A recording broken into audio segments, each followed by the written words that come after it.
दोस्तों आज के इस वीडियो में हम आपके BSc second year third semester zoology का यूनिट 8 से जुड़ा हुआ एक इम्पॉर्टेंट टॉपिक डिस्कस करने वाले हैं। और हमारे आज के इस वीडियो का टॉपिक है हाइब्रिडोमा टेक्नोलॉजी। तो आज के इस वीडियो में हम जानेंगे कि हाइब्रिडोमा टेक्नोलॉजी होता क्या है। इसके अलावा जानेंगे कि हाइब्रिडोमा टेक्नोलॉजी के कौन कौन से प्रोसीजर है, इससे कैसे हम मोनोक्लोनल एंटीबॉडी का फॉर्मेशन करते हैं, मोनोक्लोनल एंटीबॉडी क्या होता है या फिर पॉलीक्लोनल एंटीबॉडी क्या होता है, इसके बारे में भी जानेंगे। और हाइब्रिडोमा टेक्नोलॉजी के जितने भी प्रोसीजर हैं उसके बारे में डिटेल से डिस्कस करेंगे। तो कुल मिलाकर देखा जाए आज का ये वीडियो आपके लिए बहुत ही इंपॉर्टेंट होने वाला है, तो आप वीडियो को ध्यान से देखिएगा और पूरा देखिएगा। तो आइए आज के वीडियो की शुरुआत करते हैं। तो यदि हम बात करें हाइब्रिडोमा टेक्नोलॉजी के डिस्कवरी की, तो इसे सबसे पहले 1975 में कोहलर और माइलस्टीन ने डिस्कवर किया था, जिसके लिए इन दोनों को 1984 में नोबेल प्राइज़ दिया गया था।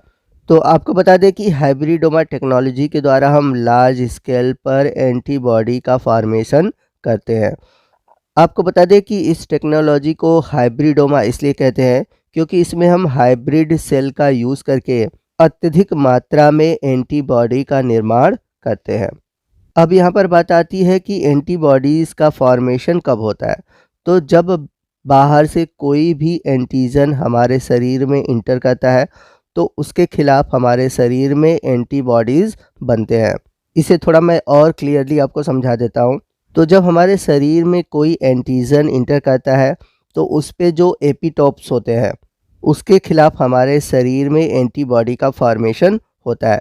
तो ये एपिटोप्स क्या होते हैं? तो एपिटॉप्स जो होते हैं वह एंटीजन पर पाए जाने वाले केमिकल स्ट्रक्चर होते हैं जिसके खिलाफ एंटीबॉडी बनते हैं। तो जैसा कि आप डायग्राम में देख सकते हैं, यहाँ पर एक एंटीजन है जिस पर 3 अलग अलग एपिटॉप्स हैं। एक देख सकते हैं सेमी स्फेरिकल है, फिर एक ट्रायंगल है और एक छोटा सा पिन जैसा है, ये भी एक ट्रायंगल ही है। तो एक तरह से ये तीनों एपिटॉप्स हैं जो कि एक एंटीजन पर पाए जा रहे हैं। तो जब ये एंटीजन हमारे बॉडी में इंटर करेगा तो इसके खिलाफ हमारे बॉडी में एंटीबॉडी का फॉर्मेशन होगा। तो यहाँ पर आप देख सकते हैं मैंने अलग अलग शेप के एंटीबॉडीज़ को रिप्रेजेंट किया हुआ है। तो एंटीजन पे पाए जाने वाले जो डिफरेंट एपिटॉप्स हैं उसके अकॉर्डिंग जो डिफरेंट एंटीबॉडीज़ है वो जाकर उस पर रिएक्ट करेंगे। जैसा कि आप देख सकते हैं ये जो ब्लू वाला है यहाँ पर रिएक्ट करेगा और ये जो रेड वाला है इस वाले एपिटॉप पे रिएक्ट करेगा और जो रेड वाला है यहाँ पर रिएक्ट करेगा। तो यहाँ पर मैं आपको क्लियर कर दूँ कि जो ये एंटीजन और एंटीबॉडी है ये इस शेप में नहीं होते, ये केमिकल स्ट्रक्चर होते हैं। यहाँ पर मैंने आपको समझने के लिए ये बताया हुआ है। तो आइए यहाँ पर मैं शॉर्ट में आपको समझा देता हूँ कि हाइब्रिडोमा टेक्नोलॉजी है क्या, और पूरे टेक्निक को डिटेल से हम आगे वीडियो में समझेंगे। तो आपको बता दें कि हाइब्रिडोमा टेक्नोलॉजी वह टेक्नोलॉजी है जिसके थ्रू हम मोनोक्लोनल एंटीबॉडी प्रोड्यूस करते हैं। यानी कि मोनोक्लोनल एंटीबॉडी का जो फॉर्मेशन है वो होता है हाइब्रिडोमा टेक्नोलॉजी से।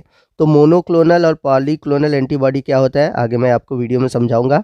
पहले हम समझते हैं कि हाइब्रिडोमा टेक्नोलॉजी क्या है। तो जैसा कि नाम में ही है हाइब्रिड, तो हाइब्रिड का मतलब कि दो चीज़ों से मिलकर बना हुआ।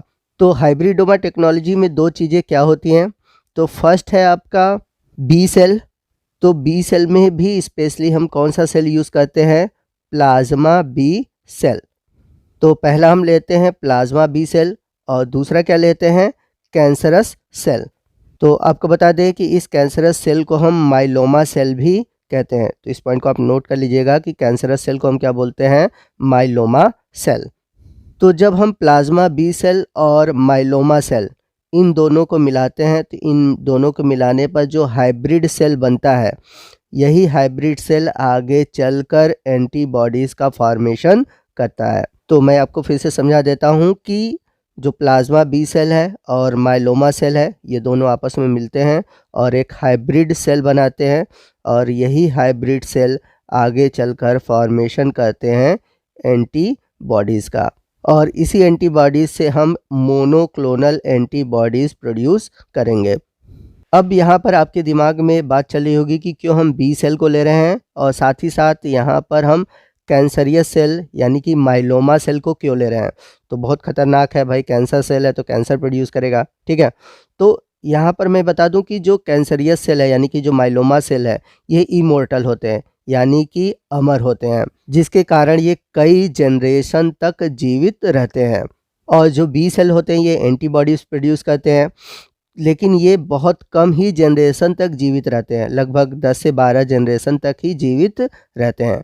तो जब हम बी सेल में माइलोमा सेल मिला देते हैं तो ये कई जनरेशन तक चलते रहते हैं, यानी कि ये जो सेल हैं ये ख़त्म नहीं होते, जिससे हम लगातार एंटीबॉडी का फॉर्मेशन करते रहते हैं।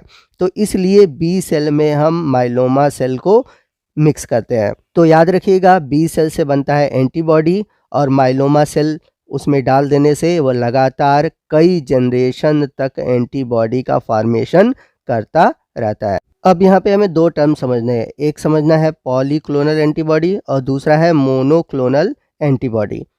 तो आइए मैं आपको एक सिंपल एग्जांपल से समझाता हूँ कि मोनोक्लोनल एंटीबॉडी क्या होता है और पॉलीक्लोनल एंटीबॉडी क्या होता है। तो यहाँ पर हम सपोज करते हैं कि H1N1 एक डिसीज़ है जो कि H1N1 एंटीजन प्रोड्यूस करता है। अब इस H1N1 एंटीजन के लिए बॉडी में एंटीबॉडी प्रोड्यूस होता है। तो एंटीबॉडी प्रोड्यूस कराने के लिए हमने क्या लिया, बी से लिया और इसे हमने हाइब्रिड करा दिया कैंसरियस सेल यानी कि माइलोमा सेल से। अब इस तरह से यहाँ पर हाइब्रिड सेल बना और ये हाइब्रिड सेल प्रोड्यूस करेगा एंटीबॉडी, और ये जो एंटीबॉडीज़ है यह किसके लिए काम करेगा, यह काम करेगा केवल H1N1 के लिए। अगर कोई एंटीजन H2N2 आ जाता है तो इसके लिए ये काम नहीं करता। तो मोनोक्लोनल एंटीबॉडी वे एंटीबॉडी होते हैं जो कि केवल एक सिंगल एंटीजन के लिए टारगेट होते हैं, परंतु अगर ये पॉलीक्लोनल एंटीबॉडी रहता तो ये H1N1 के लिए भी यही काम करता और H2N2 के लिए भी यही काम करता। इसके अलावा चाहे H3, H4 हो, तो इन सभी के लिए एक सिंगल ही एंटीबॉडी काम करता। तो अभी हाल में ही जो कोरोना वायरस था, तो इस कोरोना वायरस के लिए जो वैक्सीन बनाया गया था, इसके लिए जो एंटीबॉडी था वो मोनोक्लोनल था। तो जहाँ पर कोरोना वायरस का दूसरा वेरिएंट आ रहा था तो वहाँ पर इसके जो वैक्सीन है वो काम नहीं कर रहे थे, क्योंकि ये कैसे थे, ये मोनोक्लोनल एंटीबॉडी थे। आई होप आपको समझ में आ गया होगा कि मोनोक्लोनल और पॉलीक्लोनल एंटीबॉडीज़ क्या होते हैं। तो दोस्तों, यदि हम बात करें हाइब्रिडोमा टेक्नोलॉजी या फिर मोनोक्लोनल एंटीबॉडी प्रोडक्शन के प्रिंसिपल की, तो इसमें दो सेल लिया जाता है। जैसा कि मैंने पीछे आपको बताया कि इसमें हम दो सेल लेते हैं, एक बी सेल लेते हैं और दूसरा लेते हैं हम मायोलोमा सेल। तो यहाँ पर लिखा हुआ है the hybrid cell has the capacity of antibody production derive from B cell. तो जो हाइब्रिड बी सेल है इसके थ्रू हम प्रोड्यूस करते हैं एंटीबॉडी। अब ये जो बी सेल है ये आइसोलेट कहाँ से होता है, ये आइसोलेट होता है स्प्लीन सेल से, यानी कि जो बी सेल है यह स्प्लीन सेल से निकाला जाता है। At the same time it can divide continuously by the quality derive from myeloma cell. तो जो हाइब्रिड सेल बना हुआ है, तो ये हाइब्रिड सेल क्या करता है, कंटिन्यूअस एंटीबॉडी का फॉर्मेशन करता है। तो ये जो हाइब्रिड सेल बना हुआ है इसका एक पार्ट बना हुआ है बी सेल से जो कि स्प्लीन से प्राप्त हुआ है, और जो दूसरा पार्ट है वो बना हुआ है माइलोमा सेल या फिर कह सकते हैं कैंसरियस सेल से। तो कैंसरियस सेल क्या करता है, कैंसरियस सेल के कारण ये कंटिन्यूअस डिवाइड होता है। तो इस हाइब्रिड सेल में दोनों प्रॉपर्टी होती है, एक तो एंटीबॉडी का फॉर्मेशन और दूसरा continuous formation. By combining the desired qualities of both the cell, the technology ensure large antibody production of single specificity. यहाँ पर इस पॉइंट को मैं अच्छे से आपको समझा दूँ। तो बी सेल का काम क्या है, एंटीबॉडी प्रोड्यूस करना। तो बी सेल क्या करता है, अकेले एंटीबॉडी बनाता है कुछ जनरेशन तक, इसके बाद वो डेड हो जाता है। अब कैंसर सेल क्या है, कैंसर सेल या फिर माइलोमा सेल, इसमें अनलिमिटेड ग्रोथ की प्रॉपर्टी होती है, यानी कि ये कंटिन्यू डिवाइड करता है। तो यहाँ पर बी सेल और माइलोमा सेल दोनों के अलग अलग प्रॉपर्टीज़ हैं। तो हाइब्रिडोमा टेक्नोलॉजी में हमने क्या किया, इन दो अलग अलग प्रॉपर्टीज़ को आपस में फ्यूज़ कर दिया। अब ये दोनों जो प्रॉपर्टी है वो एक ही सेल में आ गया, यानी कि इससे एंटीबॉडी भी बन रहा है और ये अनलिमिटेड बना रहा है। तो अब ये सेल क्या कर सकता है, अनलिमिटेड टाइम के लिए एंटीबॉडी का फॉर्मेशन कर सकता है। Specific hybridomas Spleen cell and myeloma cell obtain monoclonal antibodies in artificial media. This technology called as hybridoma technology. तो ये जो हाइब्रिड सेल है इसे हम क्या कहते हैं, इसे हम आर्टिफिशियल मीडिया में ग्रो कराते हैं। तो ये हमारा हाइब्रिड सेल है, ठीक है। अब इस हाइब्रिड सेल को हम क्या करेंगे कि कल्चर मीडिया में ग्रो कराएंगे।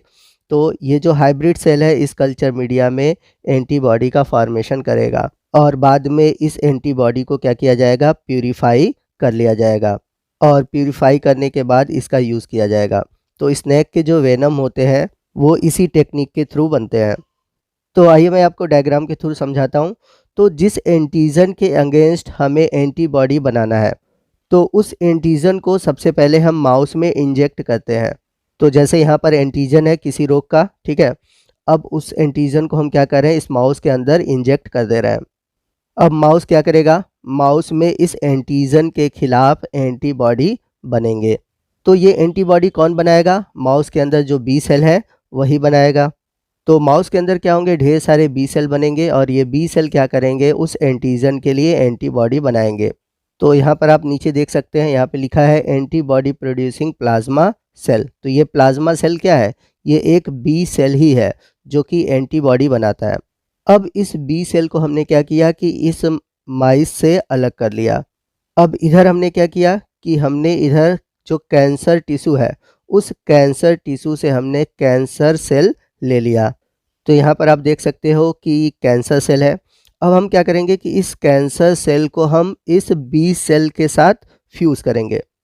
तो जब हम इसको फ्यूज़ कर दिए तो क्या बन गया, सेल फ्यूजेस इनटू हाइब्रिडोमा। अब ये सेल फ्यूज़ हो गया और क्या बना दिया, हाइब्रिडोमा।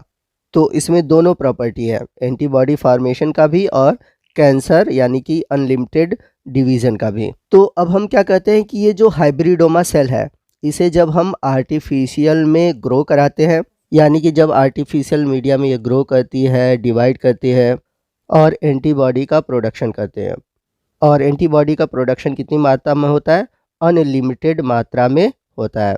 और ये जो डिवीज़न है बिना डेथ हुए यानी कि बिना रुके हुए कंटिन्यूअस होता रहता है। तो ये बेसिक प्रिंसिपल था हाइब्रिडोमा टेक्निक से जुड़ा हुआ।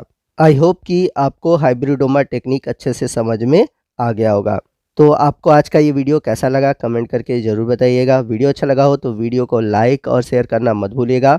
और हाइब्रिडोमा टेक्नोलॉजी से जुड़ा हुआ जो इसका प्रोसीजर है उसे हम अगले पार्ट में डिटेल से डिस्कस करेंगे। तो मिलते हैं अगले वीडियो में अगले टॉपिक के साथ, तब तक के लिए जय हिंद, जय भारत।